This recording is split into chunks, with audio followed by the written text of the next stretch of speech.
Diplomats are increasingly concerned about a nuclear power plant in Ukraine. Not just diplomats, safety experts as well. Russian troops seized the plant overnight. It's the largest in all of Europe. Russian shelling set parts of the complex on fire, and although Ukrainian authorities say radiation levels appear normal, the company that runs the plant says that management is working at gunpoint. Joining us now is national security and nuclear policies expert Joe Cirincione. He's the author of Nuclear Nightmares: Securing the World Before It Is Too Late. He's also a distinguished fellow at the Quincy Institute and served on the International Security Advisory Board for Secretaries of State Hillary Clinton and John Kerry. Joe, welcome to you. We heard from the Ukrainian ambassador to UN that the building here at the Zaporizhia power plant is damaged and safety inspectors are not allowed to access the site. What's your biggest concern about that site? Well, we dodged a nuclear bullet last night, but there's no guarantee we're going to dodge it again or that we'll dodge the next one at the next nuclear plant that the Russians storm. I am worried both about the physical integrity of the facility. I'm worried that we have tanks firing streams of bullets into these facilities, sending flares into these facilities. It's not so much a question of whether you can compromise the integrity of the concrete structures, although tanks and artillery are certainly capable of pulverizing concrete structures. Just look around Ukraine today. It's also a question of whether the electricity can be maintained. The disaster at Fukushima in 2011 that I followed very closely was not a question of the facility being compromised structurally, but the earthquake cut off the main power supply. And then the tsunami came in and knocked out the reserve power supply. If something like that happens at one of these plants, you could see the cooling system break down, the fuel rods heat up, and you're looking at meltdowns like we had at Fukushima.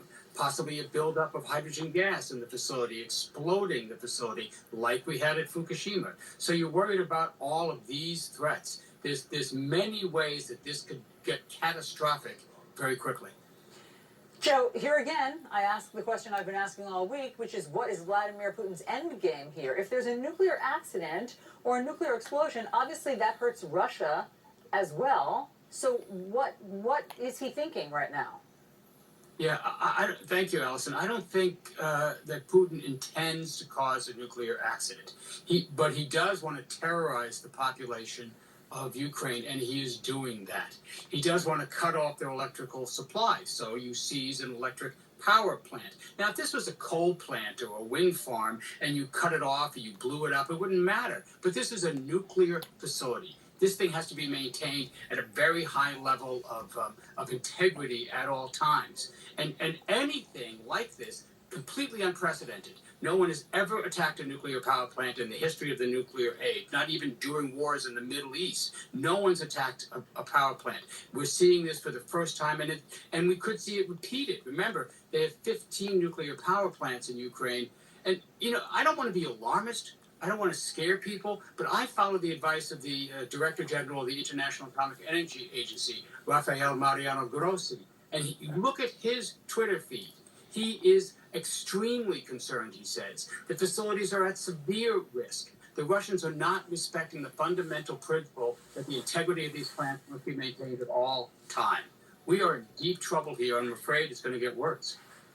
Explain for our viewers the vulnerability of these workers at gunpoint. These are not people you want to be stressed or overstretched working around this type of technology.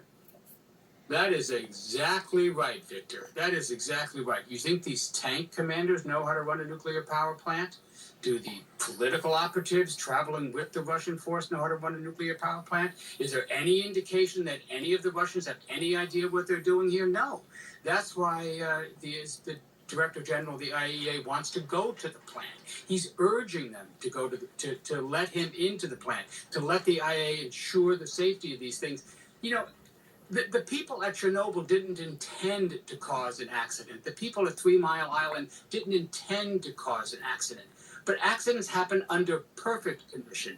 And this is war. This is an act of terror by these Russian forces. Even though they're wearing Russian army uniforms, this is a terrorist act against a nuclear power facility that could lead to a mass destruction event. We should be deeply concerned about what is going on in Ukraine overall, but particularly at its nuclear power facilities. I'm afraid our nuclear nightmares in Ukraine are multiplying. Joe Cirincione, thank you. I don't think you can be too alarmist when it comes to a possible nuclear accident. So thank you very much for all of your expertise. Okay, round